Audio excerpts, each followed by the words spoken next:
Shalom, blessings in the name of Jesus, Messiah of the world. Hi, my name is Miriam. Welcome, sheep in the garden. It's your faithful black sheep. I wanted to get back into the Lost Book of Enki and finish it up if I can. Let's see how far we can get.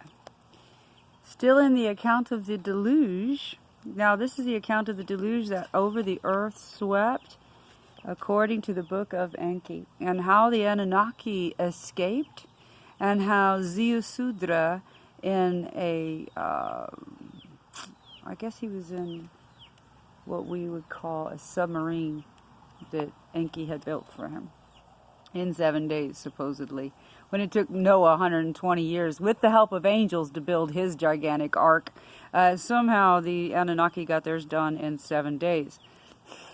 For days before the day of the deluge, the earth was rumbling, groan as with pain it did.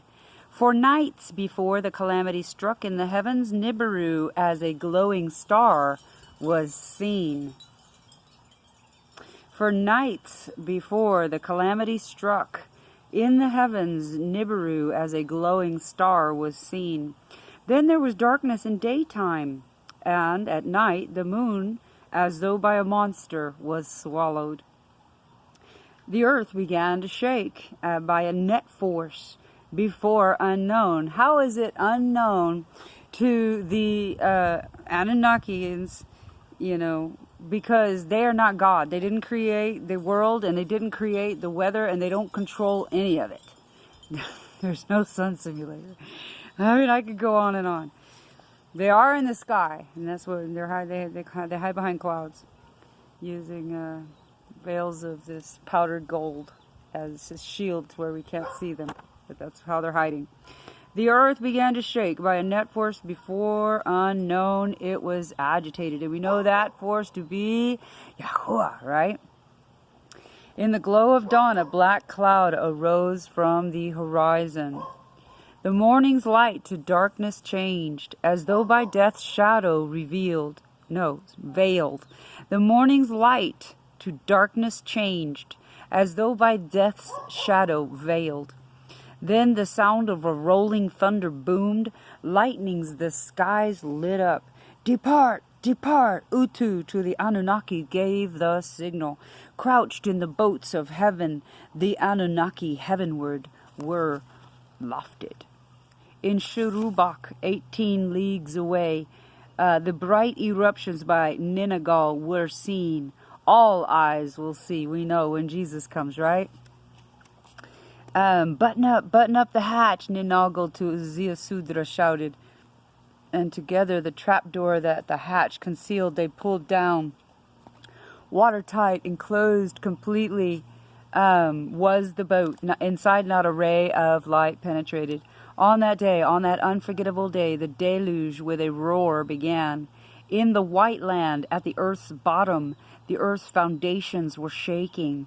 Then with a roar, to 1,000 thunders equal, off its foundations the ice sheet slipped. By Nibiru's unseen net force, it was pulled away. By Nibiru's unseen net force, it was pulled away. What was it? The hairspray I used in the 80s? No. Was it the fumes from my car that caused that ice sheet to slip and fall away? No. By Nibiru's unseen net force, it was pulled away. We know Nibiru has been in our orbit since probably the 90s, but it's just now coming in close enough to cause effects on Earth, which we are witnessing on the daily.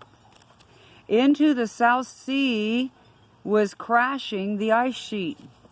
Okay? One sheet of ice into another ice sheet was smashing. The white land surface, like a broken eggshell, was crumbling, and we're witnessing that right now in our own white land, as it were. All at once, a tidal wave arose. The very skies was the wall of water reaching. A storm, its ferocity never before seen at the earth's bottom, began to howl. Its winds, the wall of water, were driving. The tidal wave northward was spreading. Northward was the wall of waters onrushing. The Abzu lands it was reaching. Therefrom toward the settled lands it traveled.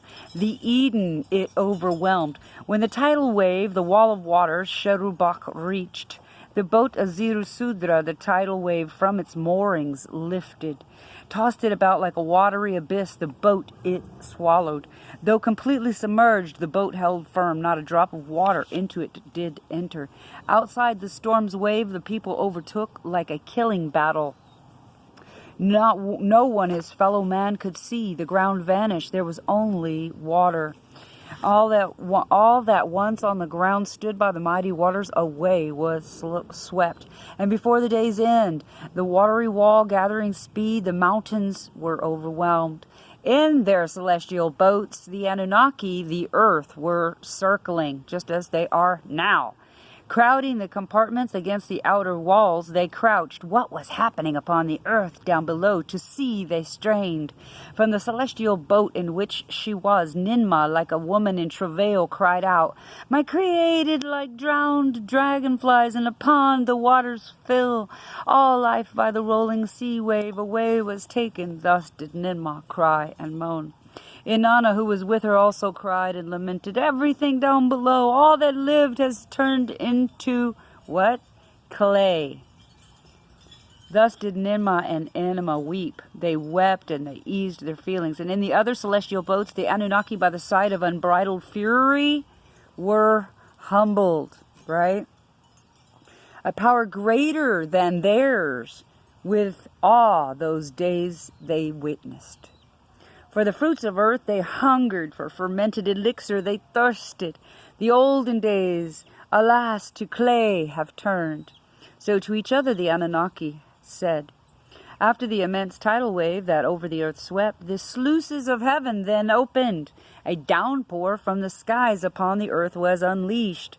For 7 days the waters from above with the waters of the great below were mingled. Then the wall of water, its limits reaching, its onslaughts ceased. But the rains from the skies for 40 more days and nights continued. From their perches the Anunnaki looked down. Where there were dry lands, now was a sea of water. Where there were mountains once to the heavens, their peaks raised, now their tops like islands were sticking out of the water. And all that on dry lands was living in the avalanche of waters perished. Then, as in the beginning, the waters to their basins were gathered. Waving back and forth day by day, the water level came lower. Then 40 days after the deluge over the earth swept, the rains also stopped. At that time, Ninagol by Enki appointed the boat toward the twin peaks of Arata directed. A sail for her he shaped toward the Mount of Salvation, he the boat guided. Okay, and he sent forth the swallow, and he sent forth the raven, the same as Noah, right? And then he sent forth a dove. Of course, they always got to steal God's story. And of course, it came back with the boat with a twig, and by this account, they had no control whatsoever over the storm. The survival of mankind, the will of the creator of all must be. Even they admit that they call him the creator of all. Yahuwah is in charge. The survival of mankind, the will of the creator of all must be. So did Ninurta to his father say. Ninma, her necklace of crystals, a gift of Anu, touched and swore, the annihilation of mankind should never be repeated. Relenting, Enlil by the hands, Ziasudra and Imzarza, his spouse, took and blessed them, and thus were the olden times ended. And then it talks about the survival on earth and how it was restored. But here I want to point this out.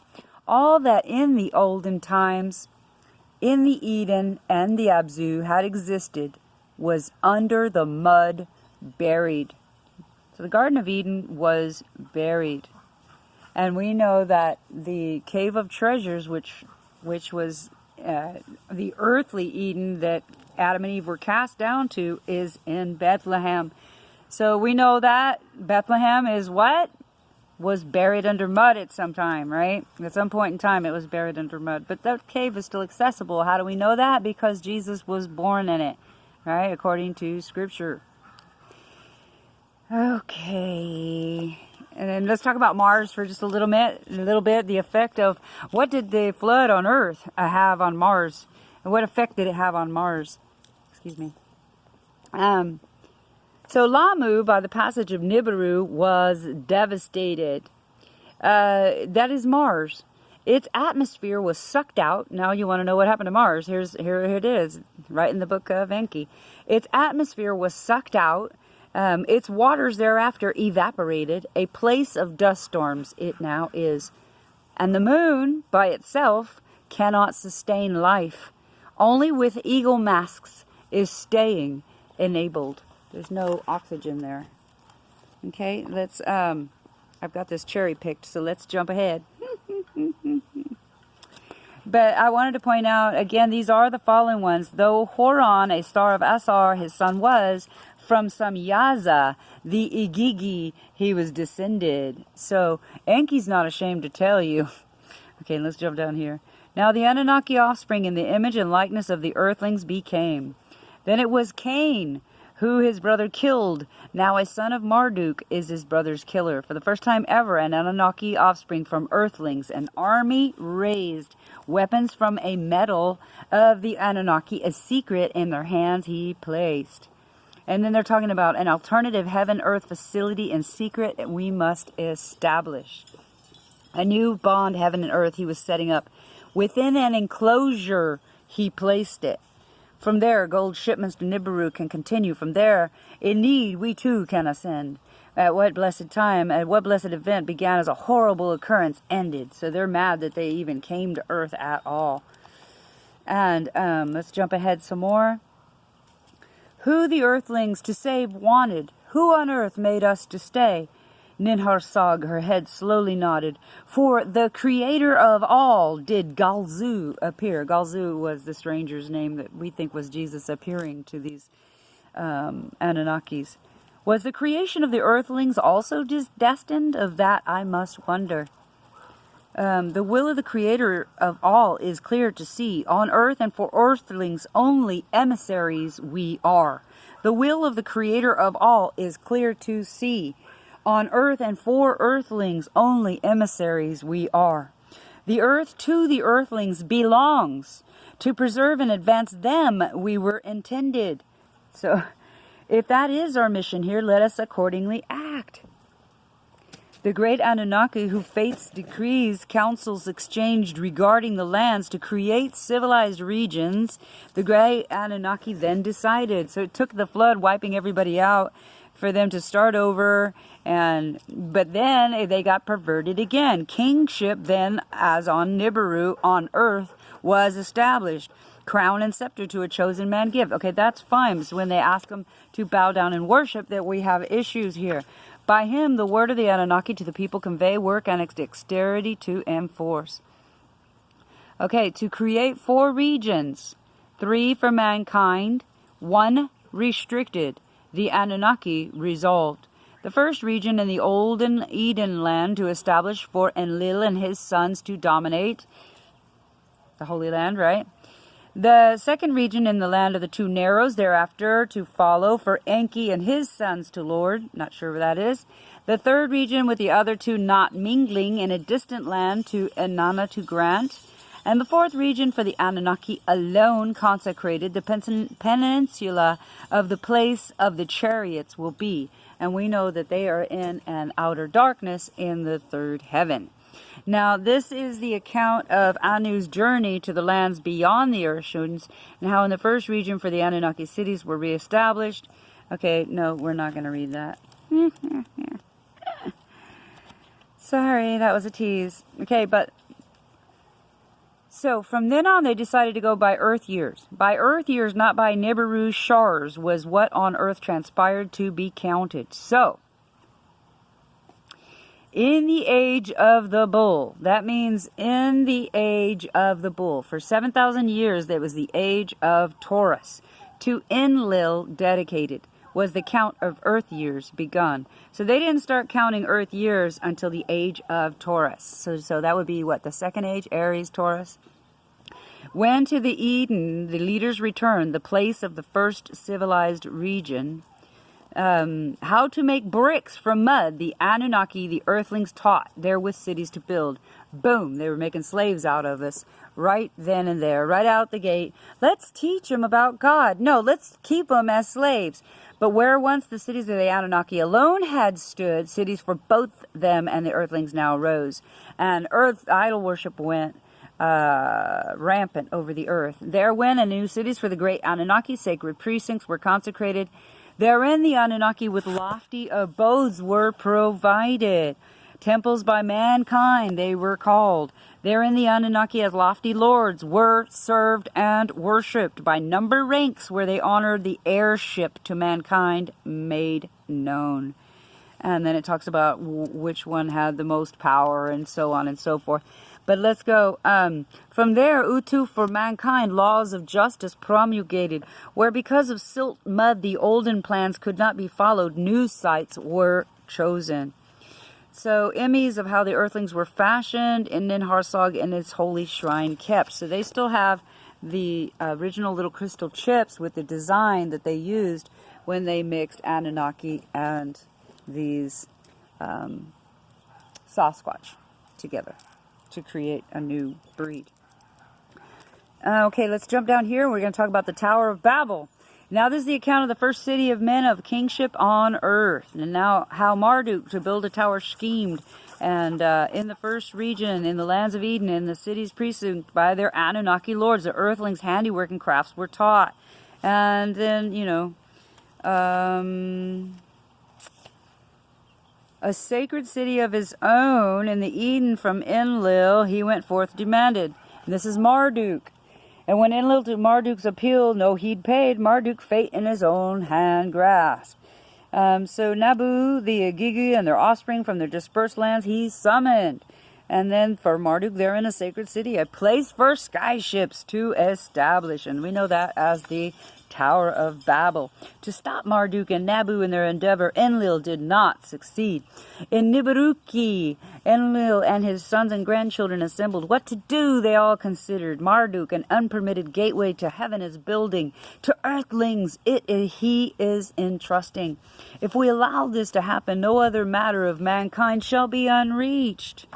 From their skyships, havoc upon the rising tower, fire and brimstones they rained. And we know that they may have helped, but that it was Michael and Gabriel and Raphael and the holy archangels that rained down sulfur on the tower.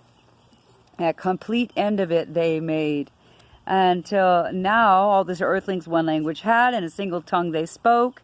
Henceforth their language Yahuwah shall confound. It was confounded after that they each other's speech will not understand. And Enki tries to take credit and responsibility for this. Well, if he didn't even create it, how's he going to change our language or our tongue? How is he going to scramble the languages of the earth?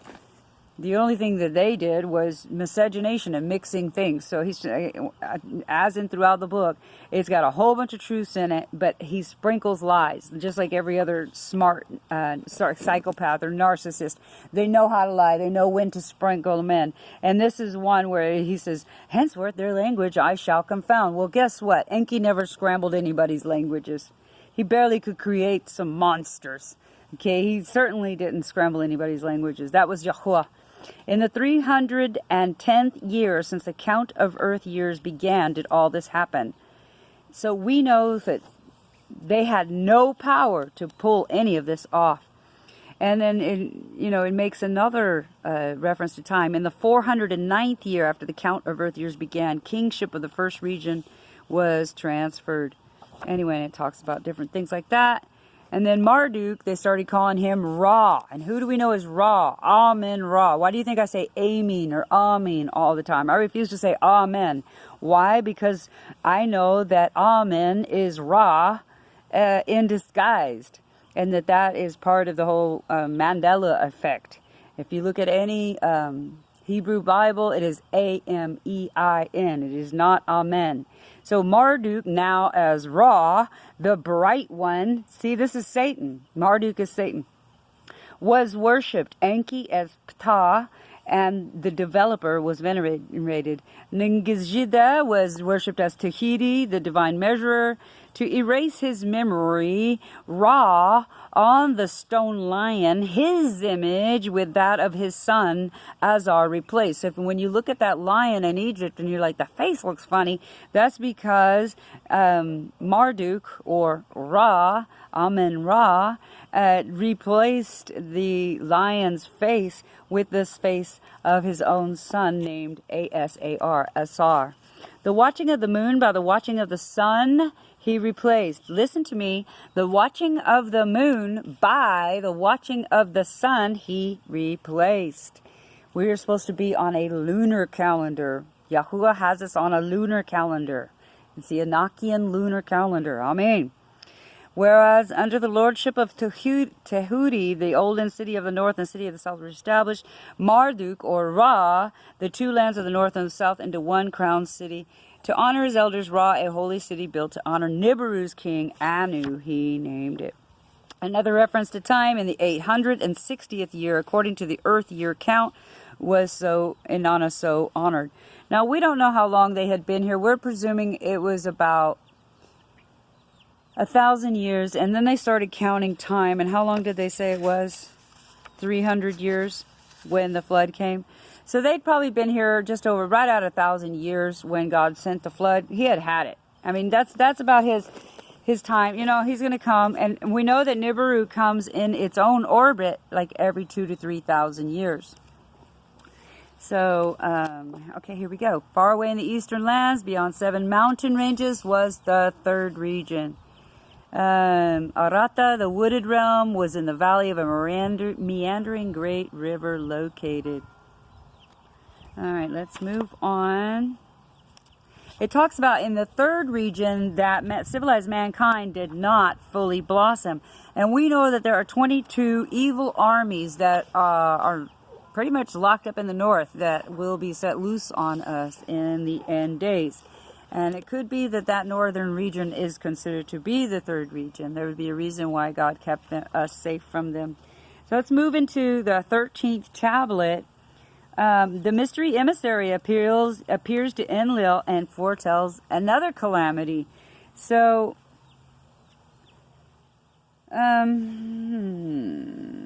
who the calamity by the end of the next millennium could foresee? Who the disaster would have prevented? That in less than a third of one shar, a calamity unknown would befall. Who could foretell? So Yahuwah is about to zap them again, and I'm gonna read it to you. I'm gonna show you how. We've only got a few minutes left before this thing cuts me off. Okay, so Inanna started the war. I'm gonna tell you that right now. And Marduk wanted the Ra, Satan. He wanted the last word, and we know he usually gets the last word if he wants it. So they cannot raise the dead. Here, right in the books of Enki, it says, Enlil and Inertas by Inanna's words were disconcerted. Utu, her brother, was bemused. The dead to revive is not possible. Enki and Ninharsag to each other said. They cannot bring back the dead. And what does it say in Revelation about the Antichrist? He'll be able to do everything but bring back the dead. Right?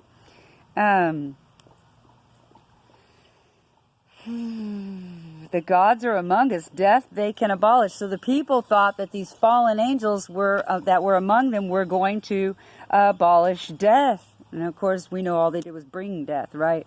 And we need to see also the epic of Gilgamesh. The hero Gilgamesh was supposedly the son of Marduk. He was of Anunnaki descended. Now, he's in the Bible. You can do a Bible search on Gilgamesh also. And he's got his own epic. He's got his own book. Very old. I'd highly recommend it. So, Gilgamesh is wondering if he's going to die. And he asks his mother, do gods die? And he asks her, shall I too, though 2/3 divine, as a mortal over the wall climb? And then she says, as long as on earth you abide, the death of an earthling you will overwhelm. And we know that they had no souls. They are earthbound evil spirits.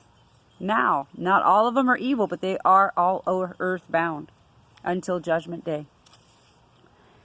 And she's promising him that if he goes to Nibiru, that he will have a long life.